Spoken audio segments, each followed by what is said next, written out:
मंत्रणा समिति के 90 प्रतिशत से सहमत है। जो सदस्य प्रस्ताव के पक्ष में हाँ कहें, जो सदस्य प्रस्ताव के विरोध में ना कहें, मेरे विचार में निर्णय हाँ वालों के पक्ष में हाँ वालों के पक्ष में प्रस्ताव अनुमोदित किया जाता है। ये बिजनेस एडवाइजरी कमेटी है, ठीक है ना। माननीय सदस्य जिन्हें आज नियम 377 के अधीन मामले उठाने की अनुमति दी है, वे व्यक्तिगत रूप से अपना अनुमोदित पाठ सभा पटल पर प्रस्तुत कर सकते हैं। आइटम नंबर 11, माननीय मंत्री पंकज चौधरी जी। अध्यक्ष महोदय, मैं अपने वरिष्ठ सहयोगी श्रीमती निर्मला सीतारमण जी की ओर से प्रस्ताव करता हूं कि आज की संशोधित कार्यसूची में मत संख्या 11 में वर्णित बैंककारी विधियां संशोधन विधेयक 2024 में राज्यसभा द्वारा किए गए संशोधन पर विचार किया जाए।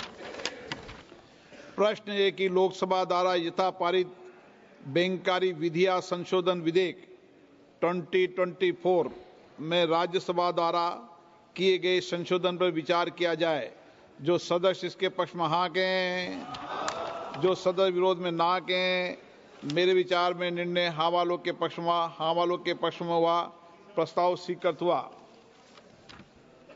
अब मैं संशोधनों को सभा के मतदान के लिए रखूंगा। प्रश्न है कि लोकसभा द्वारा यथा पारित विधेयक में राज्यसभा द्वारा किए गए संशोधन संख्या 1 और 2 को स्वीकृत किया जाए।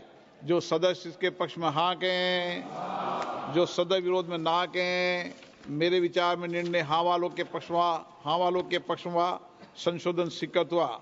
मंत्री जी अब प्रस्ताव करें कि लोकसभा द्वारा यथा पारित विधेयक में राज्यसभा द्वारा किए गए संशोधन से सभा सहमत है। महोदय, मैं प्रस्ताव करता हूं कि राज्यसभा द्वारा विधेयक में किए गए संशोधनों पर सहमति दी जाए। प्रश्न ये है कि लोकसभा द्वारा यथा पारित विधेयक में राज्यसभा द्वारा किए गए संशोधन से सभा सहमत है। जो सदस्य इसके पक्ष में हाँ कहें, जो सदस्य विरोध में ना कहें, मेरे विचार में निर्णय हाँ वालों के पक्ष में हाँ वालों के पक्ष में हुआ। प्रस्ताव स्वीकृत हुआ। लोकसभा द्वारा यथा पारित बैंककारी विधियां संशोधन विधेयक 2024 में राज्यसभा द्वारा किए गए संशोधन सभा सहमत हुई। आइटम नंबर 12 और 13 को एक साथ सभा में लिया जा रहा है। वक्फ संशोधन विधेयक 2025 संयुक्त समिति द्वारा यथा प्रतिवेदित और मुसलमान वक्फ निरसन विधेयक 2024। माननीय मंत्री किरण रिजिजू जी।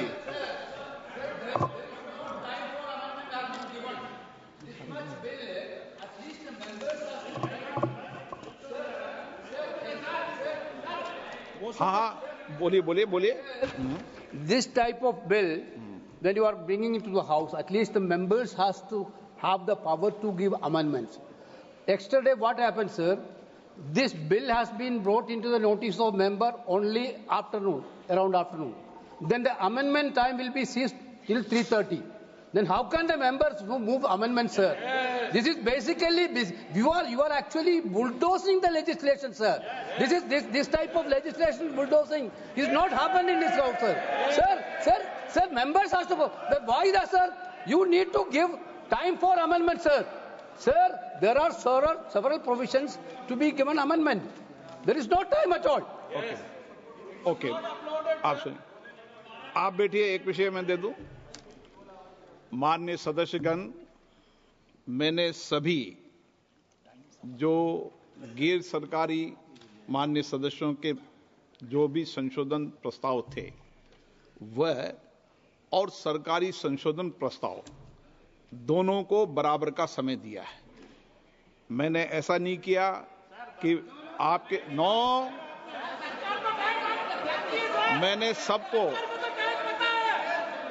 मैंने जितना भी समय गैर सरकारी संशोधन को दिया है उतना ही समय सरकारी संशोधनों को दिया है।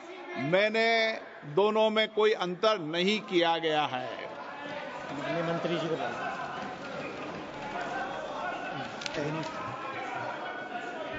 हाँ, एक minute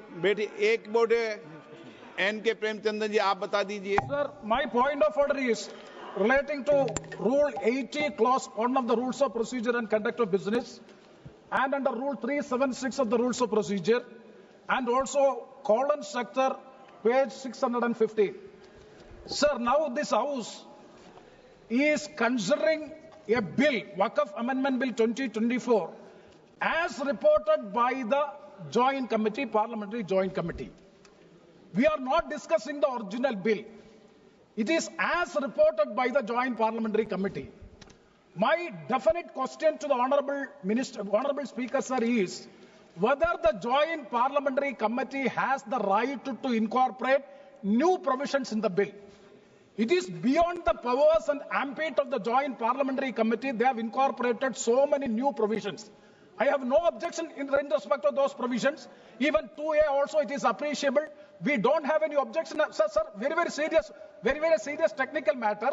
And kindly see, only even the House, Speaker sir, even the House do not have the authority to make wait up. You can reply after that. You can reply after. Sir, you can reply after me. Sir, even this Parliament, even this Lok Sabha, this August House, do not have the right to incorporate a new provision unless you suspend Rule 81. But what is Rule 81, sir? Sir, Rule 81 is very clear. Rule 81 says the following conditions shall govern the administrability of amendments to clauses or schedules of a bill. An amendment shall be within the scope of the bill and relevant to the subject matter of the clause which relates. Whether these so many provisions in the new drafted bill, extraneous provisions are also incorporated, that will not come within the purview. That is why I am saying even this House do not have the right to make new provisions unless, let me please, unless and until Rule 81 is suspended. I do agree, sir, I do agree with you. The government has the power. The minister has the power. The minister has the power to move amendments, and also they can recommend. Joint Parliamentary Committee can recommend. But they cannot come with new provisions as a newly drafted bill for which there is no right. Okay. Sir, I'm quoting column sector. Very important. पढ़ लिया आपका, मैं व्यवस्था दे रहा हूं, पहले गृह मंत्री जी बताएंगे। हो गया वो, मैं व्यवस्था दूंगा, पहले गृह मंत्री जी बताएंगे, फिर व्यवस्था।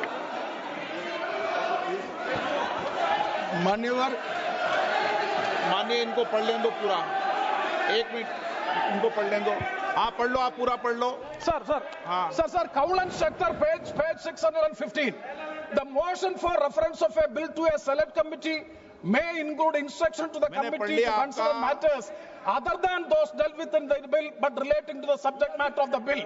Instruction to the committee for amendments of such sections of the Parent Act as are not covered by the amending bill, whenever given, are to be specific and clear, unquote. Okay. That means unless and until the House specifically directed to go into this, they have no right to make new provisions in the bill. It is beyond the powers of the Joint Parliamentary Committee. They have acted, for which I am seeking a ruling. आप बात खत्म करें। माननीय गृह मंत्री जी, आप बैठिए। ऐसा नहीं चलेगा माननीय सदस्य, मैंने सबको मौका दिया, प्लीज बैठिए आप। बैठिए। माननीय गृह मंत्री जी बोलेंगे।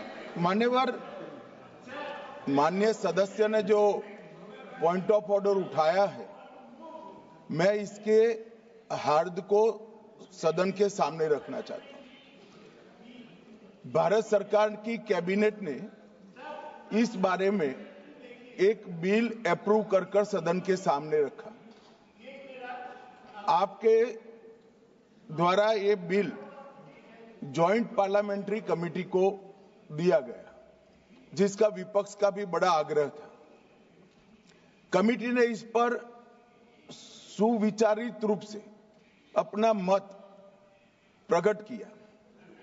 वो जो मत प्रकट हुआ, वो मत फिर से कैबिनेट के सामने गया। कमेटी के जो सुझाव थे, ये भारत सरकार की कैबिनेट ने स्वीकार किए और अमेंडमेंट के रूप में किरण रिजिजू जी लेकर आए।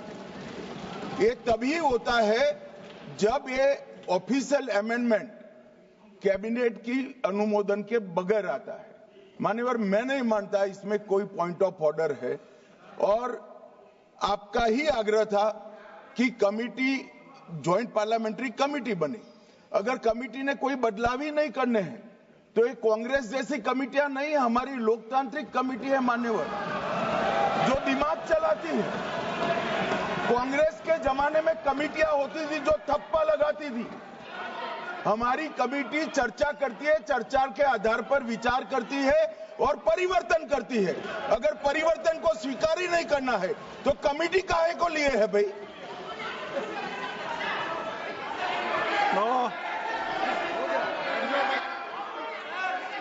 आप जब विधेयक पर चर्चा हो तो सबको मौका दूंगा। अभी 0 ओवर पर मानने के मैं इस पर अपनी व्यवस्था देता हूं। माननीय सदस्यगण श्री एन.के. प्रेमचंद्रन जी ने जो प्रश्न उठाया है वक्फ संशोधन विधेयक 2025 पर संयुक्त समिति में विधेयक कुछ खंड जोड़ दिए गए जो विधेयक के दायरे से बाहर हैं। इस विषय पर मैं माननीय सदस्यों का ध्यान कौल और शकदर द्वारा रचित संसदीय पद्धति और प्रक्रिया की ओर आकर्षित करना चाहता हूं कि संयुक्त समिति की किसी भी विधेयक में संशोधन करने की शक्तियां बड़ी व्यापक और विस्तृत है। समिति किसी भी विधेयक में पूर्ण रूप से संशोधन कर सकती है या उसको पूर्णतः नया प्रारूप तैयार कर सकती है तथा विधेयक के सिद्धांत में परिवर्तन किए बिना उसका पूरा नाम और संक्षिप्त नाम भी बदल सकती है। इस प्रकार समिति किसी विधेयक में नए उपबंध सम्मिलित कर सकती है तथा विधेयक की व्याप्ति की समिति कर सकती है। विगत में कई संयुक्त समितियों ने विधेयकों में ऐसे संशोधन किए हैं। श्री किरण रिजिजू जी।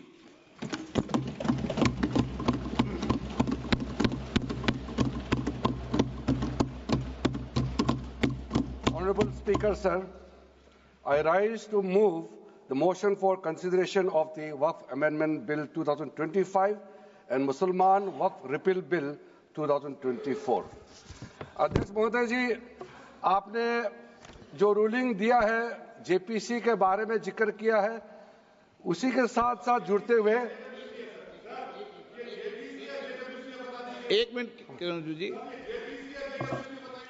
एक मिनट श्री सौगत राय जी संशोधन संख्या 108 को प्रस्तुत करें। आप बोल रहे थे ना? हाँ।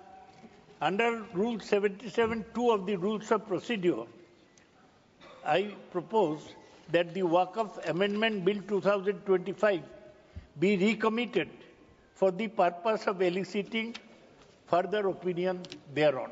ओके, माननीय मंत्री जी अब 12 और 16 पर अपना वक्तव्य दें।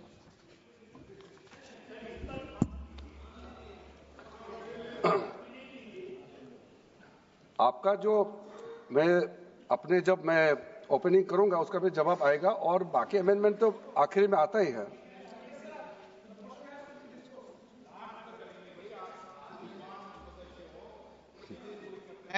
चलिए माननीय मंत्री जी। माननीय अध्यक्ष महोदय, हम सबको बहुत डिटेल में जाने का भी आवश्यकता नहीं है। कमेटी के बारे में उसका जिक्र काफी हो चुके हैं, लेकिन मैं इतना कहना चाहता हूं कि जो कमेटी इस बार दोनों सदन लोकसभा राज्यसभा मिला करके ज्वाइंट कमेटी में वक्फ अमेंडमेंट बिल पे जो चर्चा हुई है, आज तक भारत के संसदीय इतिहास में इतना व्यापक रूप से चर्चा, कंसल्टेशन और समय कभी नहीं दिया है। इसलिए मैं जो ज्वाइंट कमेटी में जितने मेंबर्स दोनों सदनों के लोकसभा और राज्यसभा में जो सदस्य उस कमेटी में थे, मेरे तरफ से सरकार की ओर से मैं धन्यवाद देता हूं, अभिनंदन करना चाहता हूं।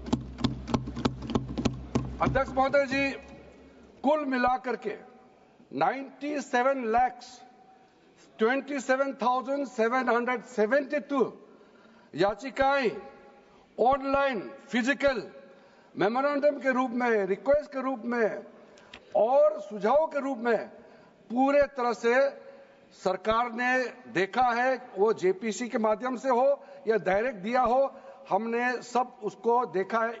इससे बड़ा कभी भी, इससे ज्यादा संख्या में किसी भी बिल के ऊपर में लोगों का याचिकाएं नहीं आया आज तक।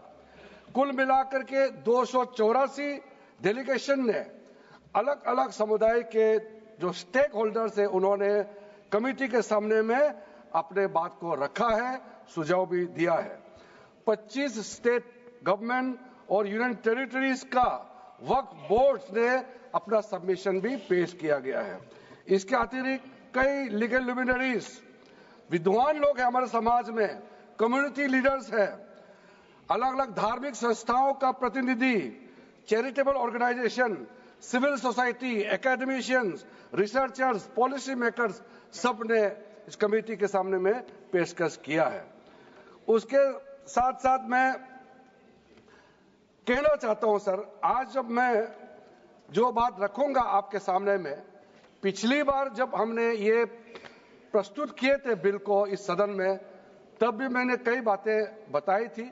आज मैं उसको नहीं दोहराते हुए कुछ बातें मैं जोड़ूंगा और मुझे अपना बात रखने के बाद सिर्फ उम्मीद ही नहीं, पूरा यकीन है कि जो जो लोग इस बिल को विरोध कर रहे थे वो हृदय में भी बदलाव होगा, पॉजिटिव सोच के साथ इस बिल में सब समर्थन करेंगे।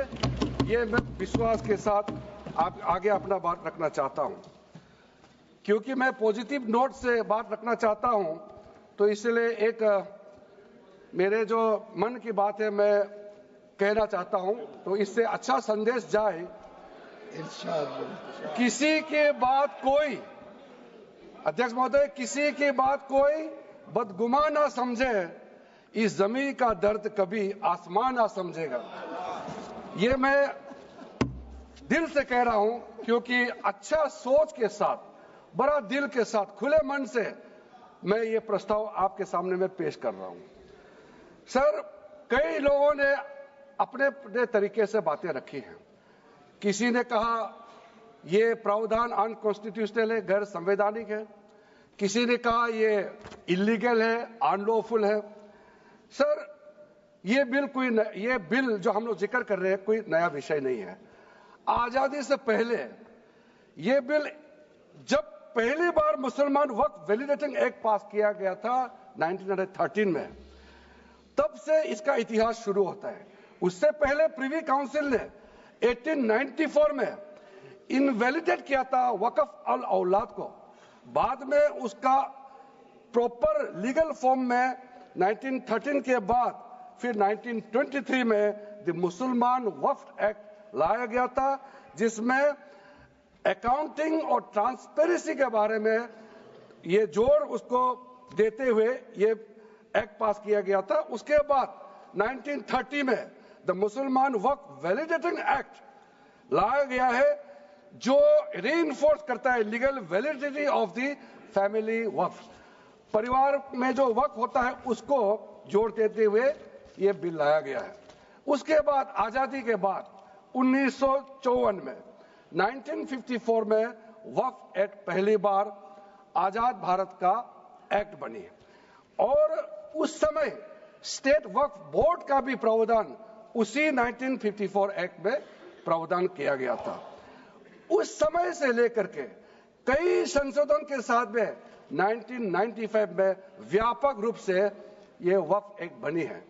तो उस समय किसी ने नहीं कहा कि ये एक्ट अनकॉन्स्टिट्यूशनल है, किसी ने नहीं कहा उस समय ये अनलॉफुल है।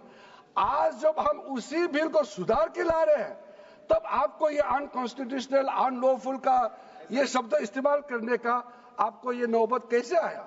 ये सोच क्यों आया? अगर आप सच्चे दिल से सोचते और मन साफ होते तो आप तर्क पे जाते। इस संशोधन बिल में जो जो तर्क है आप उसमें बात कीजिए।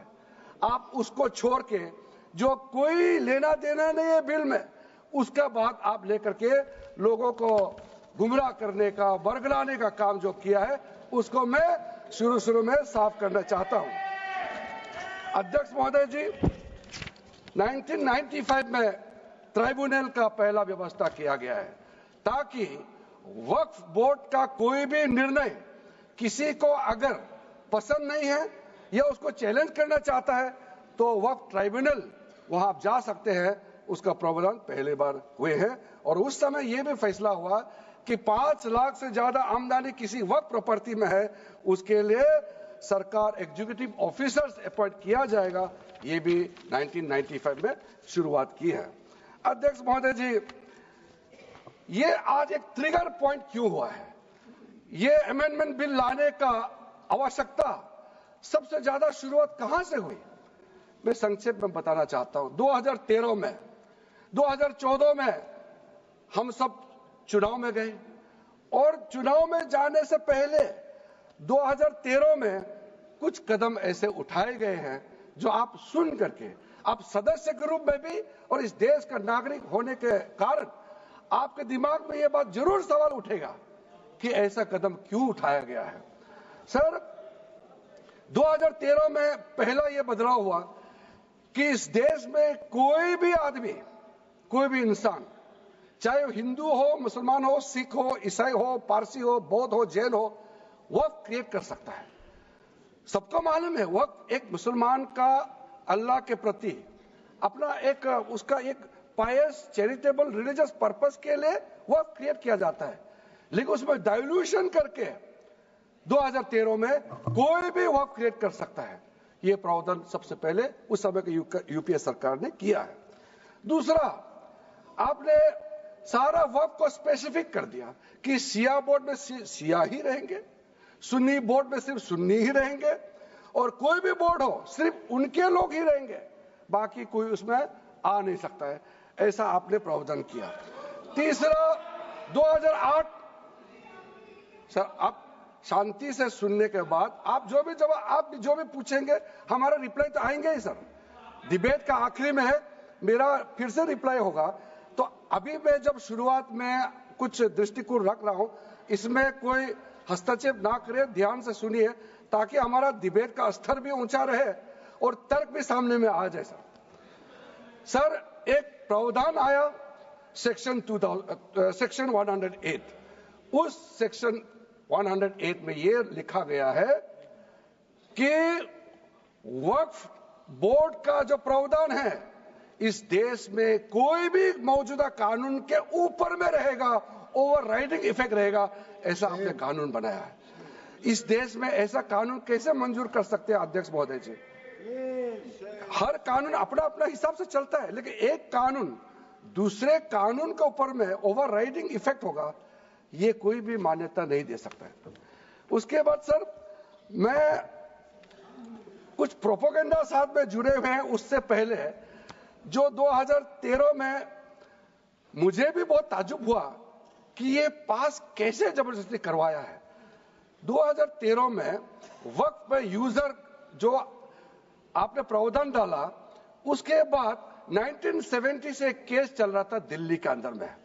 दिल्ली के अंदर में हमारा सीजीओ कॉम्प्लेक्स है, पार्लियामेंट बिल्डिंग है, कई प्रॉपर्टीज है, और इसको वक्फ बोर्ड, दिल्ली वक्फ बोर्ड ने क्लेम किया कि ये वक्फ प्रॉपर्टीज है।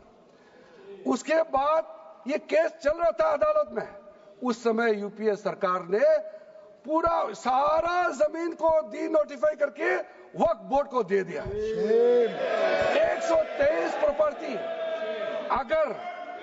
अगर आज हम ये संशोधन लेके नहीं आते तो जिस सदन में हम बैठे हैं, ये पार्लियामेंट बिल्डिंग, इसको भी क्लेम किया जा रहा था। एयरपोर्ट, बसंत विहार, और अगर नरेंद्र मोदी जी का सरकार नहीं आते, अगर यूपीए का सरकार कंटिन्यू रहता, तो क्या क्या बिल्डिंग को डी नोटिफाई किया जाना था। 123 प्रॉपर्टी को तो डी नोटिफाई किया। मैं रिकॉर्ड में कह रहा हूं, अपने मन से कुछ नहीं कह रहा हूं, मैं ऑफिशियल रिकॉर्ड का बात बता रहा हूं। अध्यक्ष महोदय, आप काहे को उछल रहे हो? मैं अपने से थोड़ी बोल रहा हूं, जो हकीकत बात को बता रहा हूं। आप आराम से बैठ के सुनिए। आपके दल को और आपको सबको बोलने का मौका मिलेगा। माननीय मंत्री जी,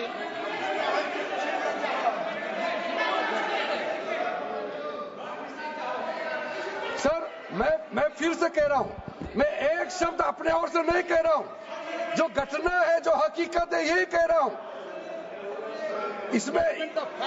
इनको इसमें इतना उछालने का, उत्तेजित होने का कोई मतलब ही नहीं है सर। अध्यक्ष महोदय, अध्यक्ष महोदय, मैं आपके माध्यम से सदन को कहना चाहता हूं कि जो संवैधानिक बात उठा करके लोगों को गुमराह करने का जो प्रयास किया जा रहा है, उसको भी देश के सामने में सही बात रखना बहुत ही जरूरी है। एक बात बार बार इन लोगों ने कहा गया है कि ये जो वक्फ अमेंडमेंट बिल है, ये आर्टिकल 25, आर्टिकल 26, आर्टिकल 30 का उल्लंघन करता है करके इन्होंने इल्जाम लगाया। पढ़ चुका हूं, आप पढ़ लो। कभी भी डिबेट के बीच में पॉइंट ऑफ ऑर्डर नहीं होता है, व्यवस्था दे दी है, पठवाना कभी। माननीय मंत्री जी बोलिए। अध्यक्ष महोदय, दूसरा विषय इन्होंने समानता का बात उठाया। आर्टिकल 14 का इक्वालिटी को लेकर के उन्होंने सवाल उठाया, उसका भी मैं जवाब देना चाहता हूं। अध्यक्ष महोदय, ये कोई तरीका नहीं है। माननीय अध्यक्ष की व्यवस्था अंतिम व्यवस्था होती है। बोलिए मंत्री जी, आप बोलते जाओ। अध्यक्ष महोदय, क्योंकि मेरा कान खुला हुआ है तो ये डिस्टर्ब हो रहा है मुझे। मैं अभी ये फैन की बात करता हूं। अध्यक्ष महोदय, ये वक्फ बोर्ड का जो काम है, ये बेसिकली वक्फ प्रॉपर्टी को जो संभालने वाले मुतावली और जो वक्फ प्रॉपर्टी को व्यवस्था करते हैं, उसको संचालित करने के लिए ये गवर्नेंस का, सुपरविजन का एक प्रावधान है। किसी भी तरीके से वक्फ बोर्ड वक्फ प्रॉपर्टी को मैनेज नहीं करता है। वक्फ बोर्ड वक्फ प्रॉपर्टी मैनेजमेंट में हस्तक्षेप नहीं करता है। आप साफ साफ सुन लीजिए, अगर इसके पास तर्क नहीं है तो इस तरह यहां डिस्टर्ब करके बहस का स्तर को गिराने से कोई फायदा नहीं है सर, ये कोई तरीका नहीं है सर। बोलते जाओ सर, वक्फ बोर्ड का क्रिएट करना, एक जो वाकिफ होता है, जो अपना विलिंगली वक्फ क्रिएट करता है। मैंने व्यवस्था दे दी है, आप जब समय हो तो बोले नो, प्लीज बैठिए। ये तरीका ठीक नहीं है आपका, बैठिए आप। नो, बैठिए। माननीय मंत्री जी, सूची है 2013 की प्रॉपर्टी निकाल बताना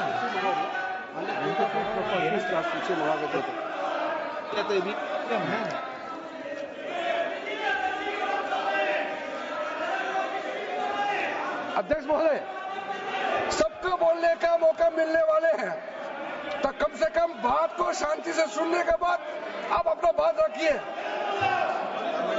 ये कोई तरीका नहीं होता है सर।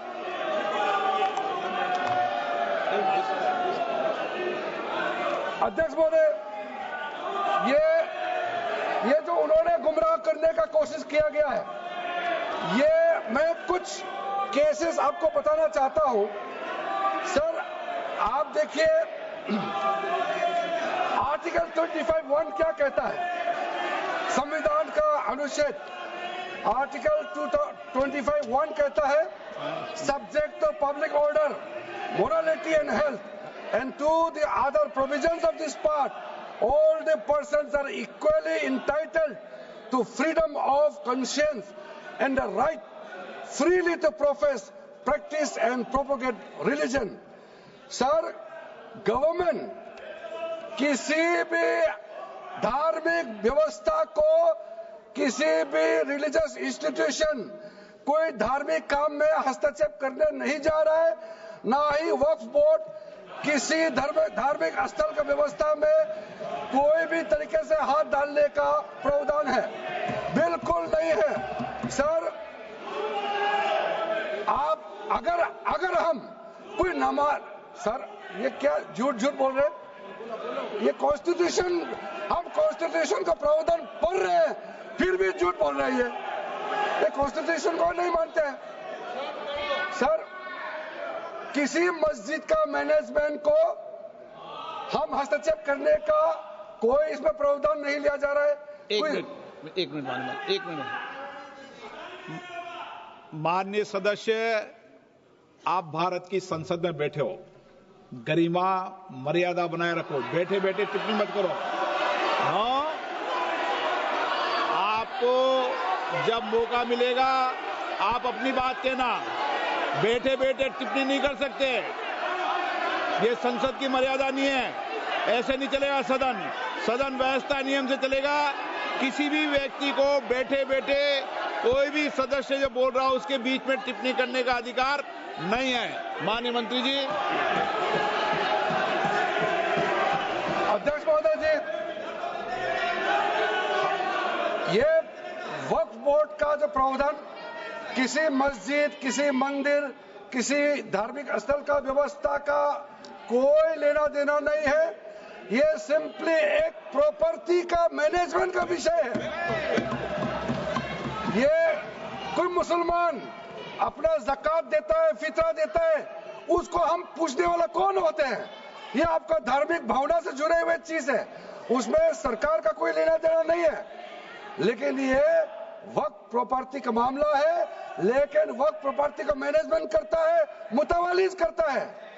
ये आपको इतना बेसिक ये फर्क जो है अगर समझ में नहीं आते या जानबूझ करके आप नहीं समझना चाहते हैं तो मेरा पास इसका कोई इलाज नहीं है।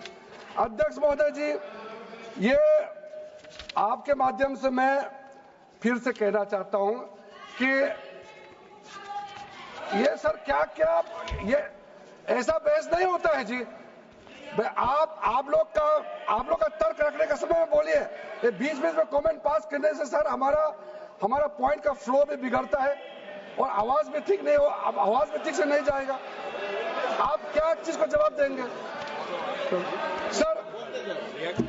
इसमें मैं कई ऐसे केसेस है जिसको मैं रेफर कर सकता हूं, लेकिन सदन में 3 केसेस का मैं रेफर करूंगा तो दूध का दूध पानी का पानी हो जाएगा कि ये धार्मिक व्यवस्था से कोई लेना देना नहीं है। आपको मैं पहला एग्जांपल देना चाहता हूं, सैयद फजल पकुया तंगल वर्सेस यूनियन ऑफ इंडिया। इसमें क्या केरला हाईकोर्ट का फैसला है। केरला हाईकोर्ट ने कहा the Waqf board is a statutory body, pure and simple, it is not a representative body of the Muslim community. ये हाईकोर्ट का ऑर्डर है। उसके बाद इलाहाबाद हाईकोर्ट का ऑर्डर भी सुन लीजिए, Hafiz Mohammad Zafar Ahmad versus UP central Sunni board of waqf का जजमेंट सुन लीजिए। A mutawalli's right is purely a right of management of the property and is not a proprietary right. The duties of a mutawalli are purely of a secular character. His duties are not of a religious character.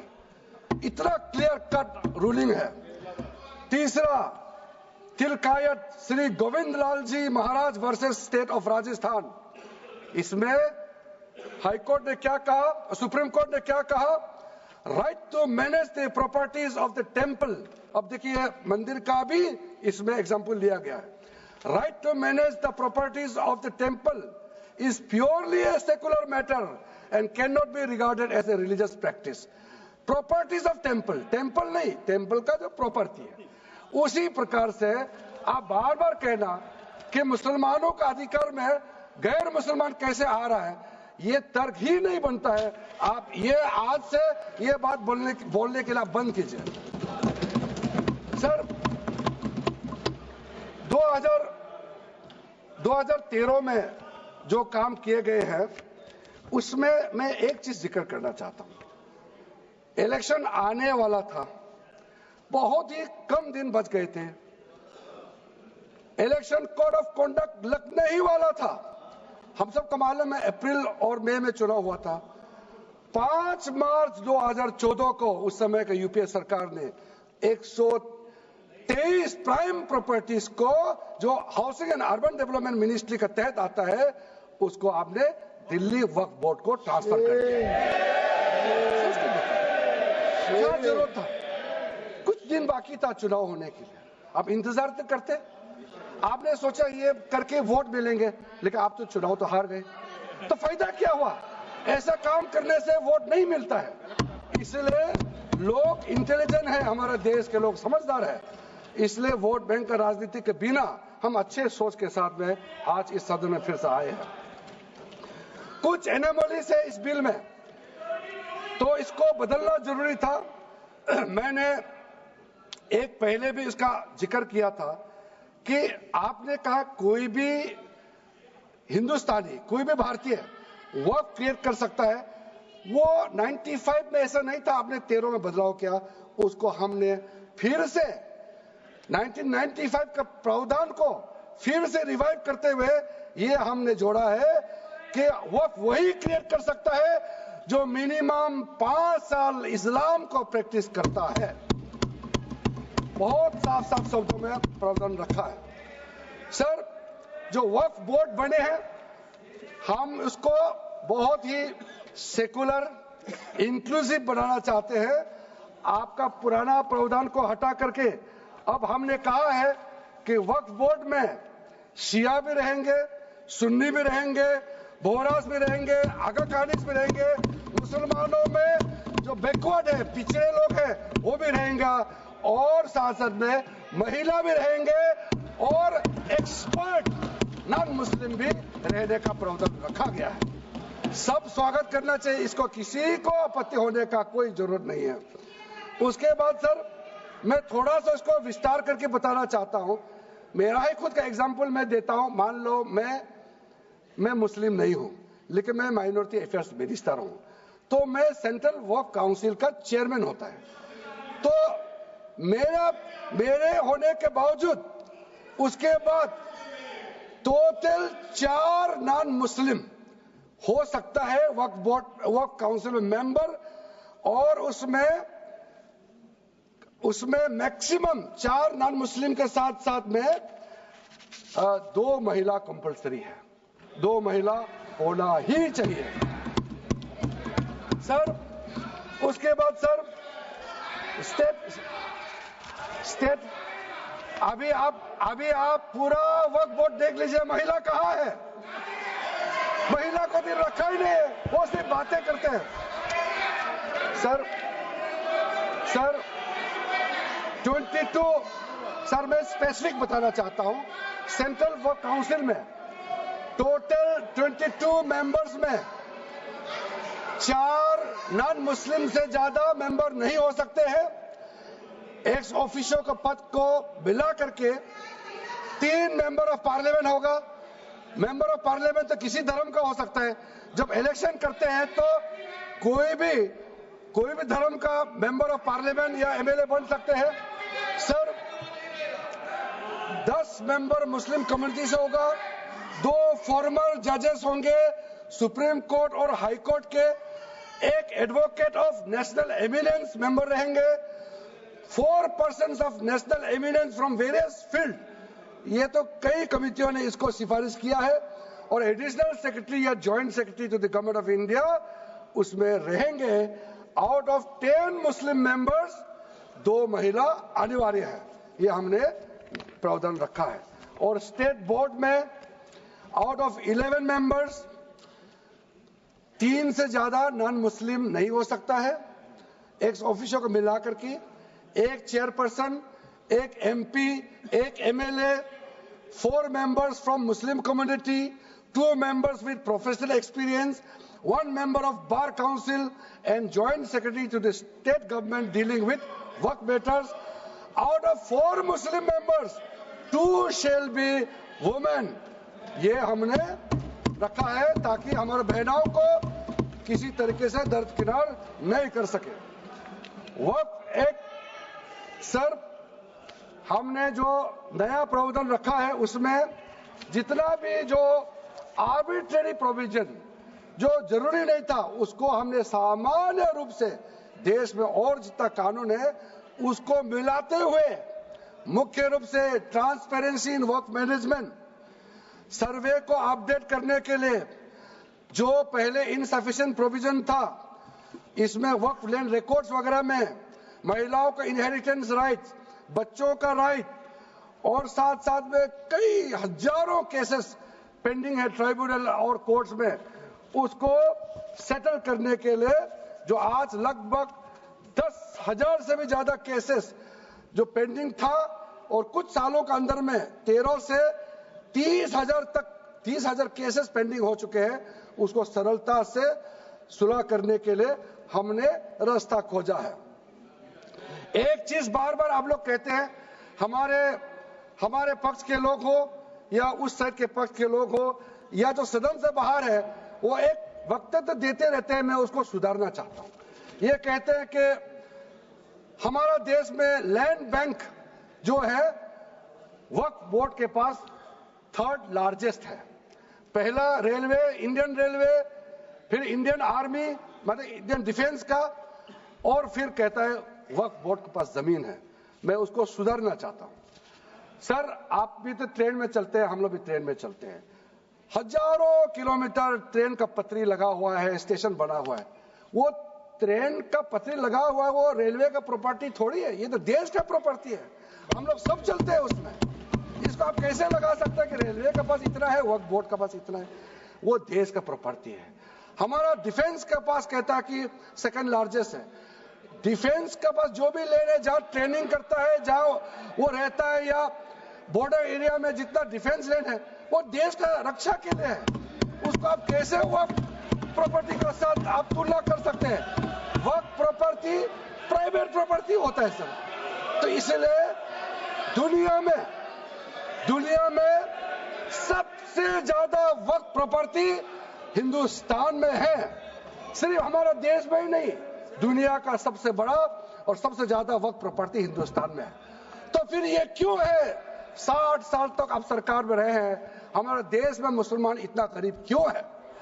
जब दुनिया का सबसे ज्यादा वक्फ property हमारा देश में है, तो हमारे गरीब मुसलमानों का पढ़ाई के लिए, मेडिकल ट्रीटमेंट के लिए, स्किलिंग के लिए, इनकम जनरेशन के लिए क्यों काम नहीं हुआ आज तक? बताइए। ये दुनिया का सबसे बड़ा वक्फ प्रॉपर्टी अगर हिंदुस्तान में है, तो उस प्रॉपर्टी से गरीबों का उत्थान के लिए, लोगों का भला के लिए अगर ये सरकार नरेंद्र मोदी जी के नेतृत्व में गरीब मुसलमानों के लिए काम कर रहा है, तो इसमें आपत्ति क्यों होना चाहिए? आप लोग बताइए। इसलिए सर, इसको धर्म जाति से बाहर उतर करके सबको सीधा अपना दिल से पूछ करके आप सोच के देखिए कि आप जो लोग आज इस बिल को विरोध कर रहे हैं, आज 1 साल 2 साल नहीं, सदियों तक हमारा देश उसको याद रखेगा कौन इस बिल को समर्थन कर रहा है, कौन इस बिल को विरोध कर रहा है। आज चंद वोट के लिए, सत्ता के लिए हमारे मुसलमानों को आपने 70 साल से ज्यादा वोट बैंक बना करके गुमराह किया है। कितना और गुमराह करना चाहते हैं? अब हमारा देश में वोट बैंक का राजनीति नहीं चलेगा। इसलिए मैं कहना चाहता हूं, जब हमारा देश में इतना वक्त प्रॉपर्टी है, तो इसको हम बेकार में पड़ा रहने नहीं दिया जा सकता है। गरीब मुसलमानों के लिए, आम मुसलमानों के लिए इस्तेमाल करना ही पड़ेगा। उसके लिए आज के ये वक्त संशोधन बिल जरूरत है। अध्यक्ष महोदय जी, हमारे अपने वामसी पोर्टल में, हमारे मंत्रालय के वामसी पोर्टल में हमने रिकॉर्ड देखा है। सचर कमेटी जो आपने बनाया है 2006 में, उन्होंने भी ये बारे में काफी डिटेल में जिक्र किया हुआ है। सर 2006 में 4.9 लाख वक्फ प्रॉपर्टी था और उसका इनकम कितना था मैं बता दूं आंकड़ा सर, आप कहेंगे 4.9 लाख वक्फ प्रॉपर्टी में टोटल इनकम था 163 करोड़। कौन खाते थे? 163 करोड़। और आपने 2013 में बदलाव करने के बाद आज इनकम कितना बढ़ा है वो भी मैं बता देता हूं। हो गया 166 करोड़। 3 करोड़ बढ़ा है। कैसे मंजूर कर सकता है हम लोग इस महान सदन में बैठ करके? अगर इतना 10 सालों के बाद भी दुनिया का सबसे ज्यादा प्रॉपर्टी का टोटल इनकम जनरेशन 3 करोड़ बढ़ता है, तो ये हम कभी मंजूर नहीं कर सकता अध्यक्ष महोदय। इसलिए उस समय उस समय कहा गया था, मैं अभी का नहीं बता रहा हूं, सचर कमेटी समय में भी कहा गया है कि अगर थोड़ा सा एफिशिएंटली मैनेज करता तो 12,000 करोड़ पर ईयर तो उसी समय जनरेट हो जाना चाहिए था नॉर्मल मार्केट रेट से। और 12,000 करोड़ अगर वो प्रॉपर्टी से रेवेन्यू जनरेशन करता है, कितना लाखों करोड़ों मुसलमानों को फायदा होगा, आप सोच के देखिए। इसलिए सर आप लोग भी, मैं अनुरोध करता हूं कि आप लोग भी वक्त के बारे में जानना था, हमारा वामसी पोर्टल को क्लिक करके आप लोग देखिए। सर आज वो 4.9 लाख से बढ़ करके टोटल वक्फ प्रॉपर्टी बन गया है 8.72 लाख। हमारा देश में वक्फ प्रॉपर्टी बन गया है। और आप कल्पना कीजिए 8.72 लाख प्रॉपर्टी वक्फ का है, उसको अगर हम सही तरीके से मैनेजमेंट करता तो हमारा मुसलमानों का ही नहीं है, देश का तकदीर बदल जाएगा। इतना प्रॉपर्टी हमारे पास, अब समझिए चीज को। सर मैंने अभी कई राज्यों का दौरा किया, अध्यक्ष महोदय, मैंने कई राज्यों का दौरा किया। मैं एक एग्जांपल आपको जरूर देना चाहूंगा। मैं बहुत इंप्रेस हो गया जब मैं पिछली बार जम्मू कश्मीर गई। जम्मू कश्मीर में हमारा नई वहां वक्फ बोर्ड का चेयरपर्सन बनी और मैंने पूछा कि आप जब वक्फ बोर्ड का चेयरमैन बनी तो उसमें क्या हालत थी और आज क्या हालत है। उन्होंने बोला कि सर जब उन्होंने पदभार संभाली तो उसमें कोई इनकम का, कोई व्यवस्था का, रिकॉर्ड का ठीक ठाक कुछ भी नहीं था। और उन्होंने आने के बाद 40 करोड़ रेवेन्यू इनकम उन्होंने जनरेट करना शुरू किया, मुझे बताया। और उसके वजह से वहाँ काफी अच्छा काम कर रहा है। मैं हजरत बल श्राइन भी गए और वहां भी मरम्मत चल रहे हैं। इतना पुराना श्राइन है, दुनिया के लोग आते हैं, बहुत खूबसूरत से उसका सारा आसपास का ब्यूटिफिकेशन का काम भी चल रहा है। अगर अच्छा काम करेगा, रेवेन्यू बढ़ेगा तो सबका फायदा होगा सर। इसलिए सर आप लोग आज बिल को समर्थन करने के बाद मेरे ऑफिस में आइए, 1 साल के अंदर में इसका ट्रांसफॉर्मेशनल इंपैक्ट क्या होता है मैं ही आप लोगों को बता दूंगा। सर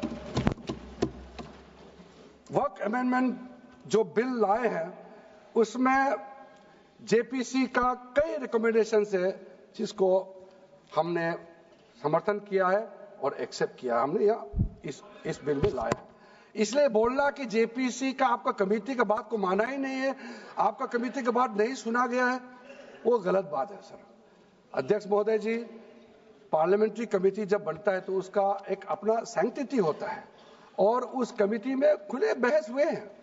उसमें मैं अंदर जाना नहीं चाहता हूं क्या हुआ है, लेकिन उनके बीच में कई ऐसे मुद्दे हैं जो हम लोग सरकार समझते हैं कि बहुत अच्छा सुझाव आया है, हमने उसको माना है। और कुछ छोटा अमेंडमेंट है जो बहुत जरूरी चीज है, वो अमेंडमेंट भी हम लेकर के आए हैं। Don't miss out. Log on to oneindia.com for more updates.